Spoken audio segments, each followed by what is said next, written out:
देखिए HTML में अगर हमें हेडिंग को मैनेज करना है तो हेडिंग को मैनेज करने के लिए हमारे पास कौन सा टैग मिलेगा, H टैग मिलेगा, जिसको हम H1 से लेकर के H6 तक यूज करते हैं। H1 हमारा जो है ये सबसे बड़ी हेडिंग होती है, H2 हमारा उससे छोटा होगा, H6 हमारा ऐसे और छोटा हो जाएगा।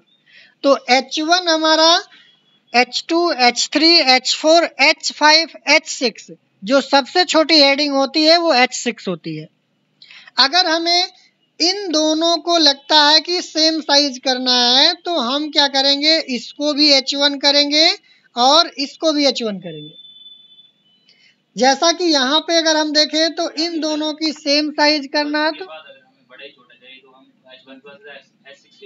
आराम से कर सकते हैं, इसमें कोई सीक्वेंस नहीं होता है।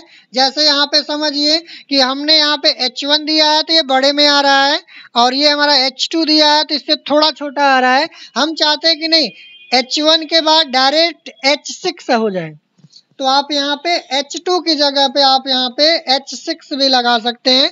इनका कोई ऑर्डर नहीं होता कि आप H1 के बाद H6 नहीं लगा सकते हो या फिर H2 के बाद हम H3 ही लगाना पड़ेगा, कोई ऐसा नहीं है। बट एक कंटेंट का पैटर्न होता है कि कौन मेन कंटेंट है, कौन उसका पार्ट है और कौन उसका सब पार्ट है।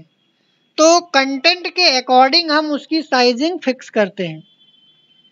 तो अगर हम कंटेंट के अकॉर्डिंग अगर हम साइजिंग फिक्स नहीं करेंगे तो फिर ये होगा कि थोड़ा सा अटपटा लगेगा। जैसे इसको हमने यहाँ से रिफ्रेश किया तो देखिए बिल्कुल छोटा आ गया, तो फिर पता नहीं चलेगा। अब यहाँ पे अगर हमें इसको H6 करना नहीं है, हमें H1 करना है, तो इसको भी हम सेम साइज का रखना चाहते हैं। जैसे इंट्रोडक्शन के बराबर ही इसकी सेम साइज करना चाहते हैं तो इसको भी H1 कर देंगे।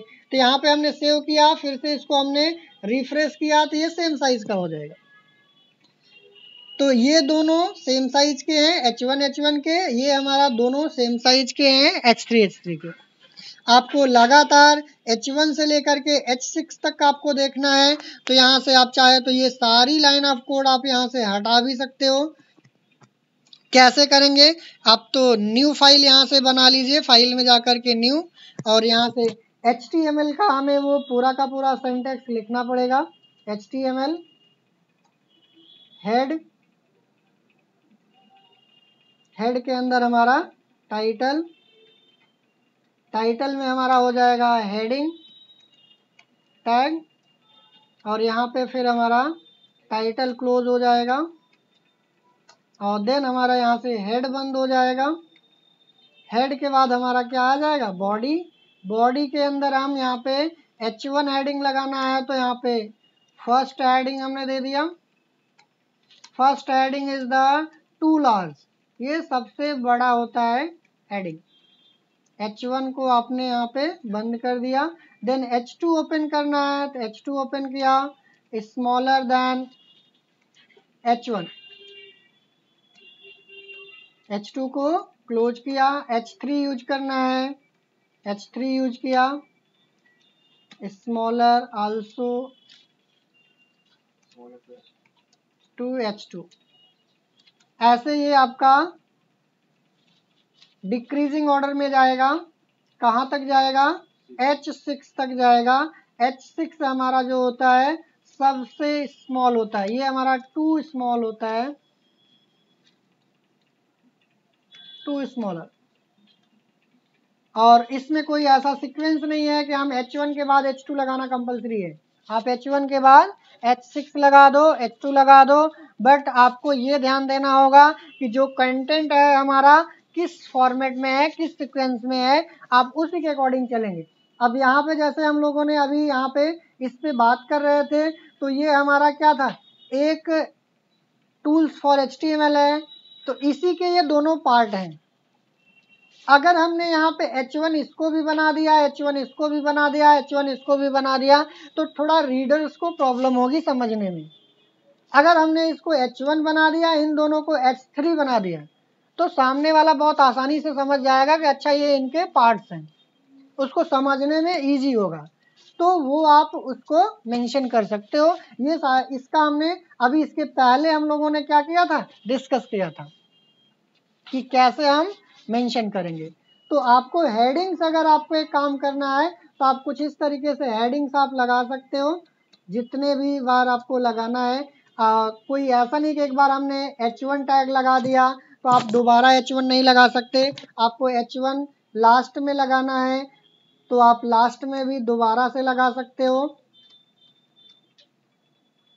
इसको अलाइनमेंट यहाँ पे थोड़ा सा इसलिए हम लोग कर रहे हैं जिससे प्रॉपर समझ में आए कि कौन सा ओपन कहाँ पे है, कहाँ पे क्लोज है, कहाँ ओपन है, कहाँ क्लोज है।